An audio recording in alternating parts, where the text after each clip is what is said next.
And so on the outside, it looked like my life was perfect. And for a while there, it seemed very perfect inside too.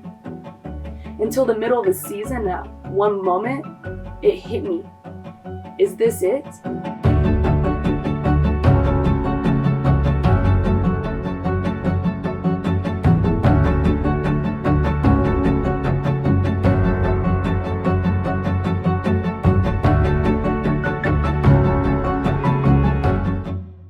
Hi, my name is Laura Goujon, and I grew up most of my life in Camas, Washington.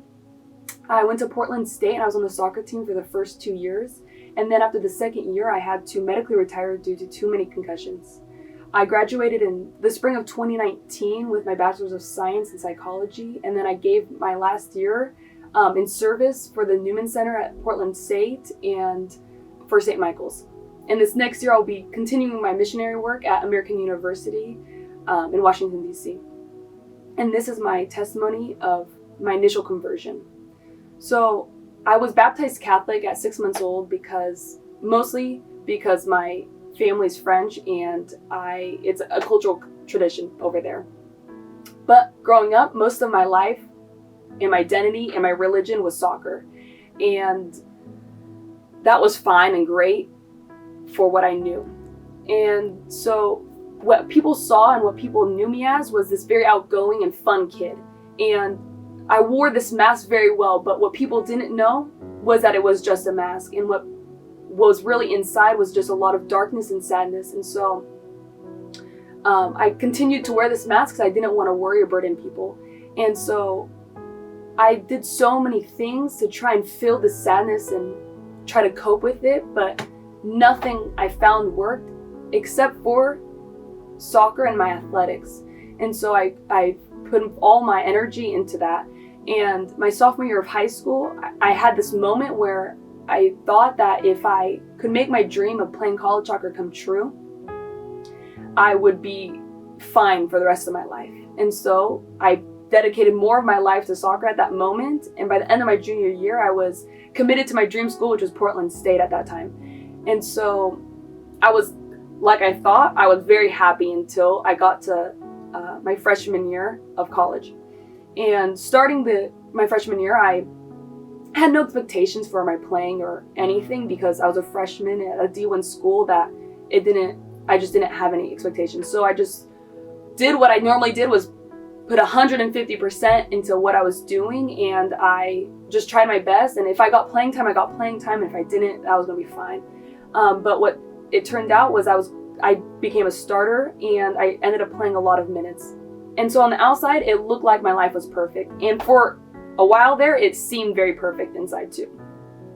Until the middle of the season, that one moment, it hit me. Is this it? And at that moment, my life went downhill very quickly into the darkness that I thought I had escaped years before.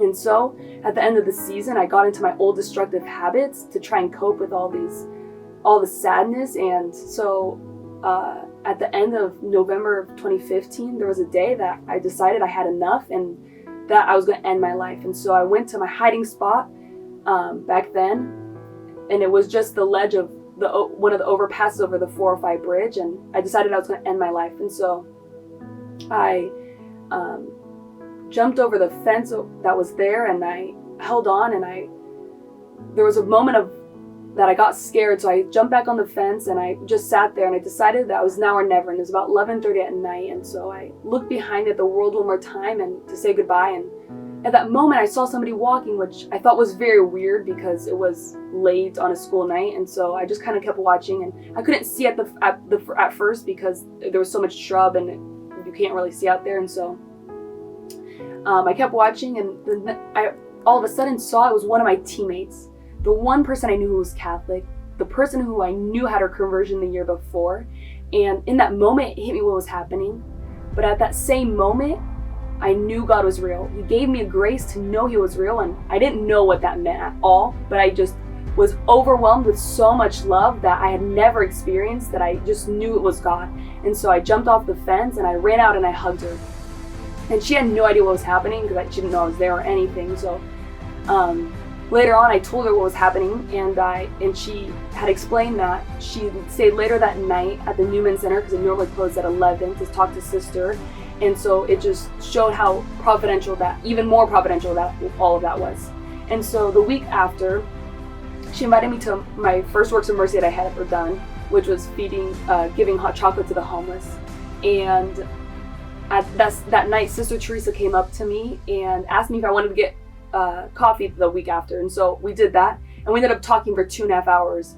And so then it was winter break, and then I came back and Alpha was starting. So I decided to do it because why not? And so it was my first Alpha, and just everything made sense. And at the same time, I was also meeting with Sister every week. And I started going to Mass every Sunday. And everything was just falling into place and just made sense. He gave me this enormous grace to just know what was the truth. And the truth was Him. And so at the end of June 2016, I received my first communion. And then in 2017, I was confirmed into the church. And since then, my life has been changed completely. Jesus has transformed my life in every way, and I've never been filled with more joy because He's the one that satisfies me with all that He is. His joy fills me, and His love is the only thing that I need. And so He's shown me that I have a purpose in this life. He's shown me that my life is not for me, and it's for others, and to serve others. And so every day I get to walk this earth, and it's a new adventure and a new experience because I get to walk it side by side with the Lord, and I would not trade it for the world now.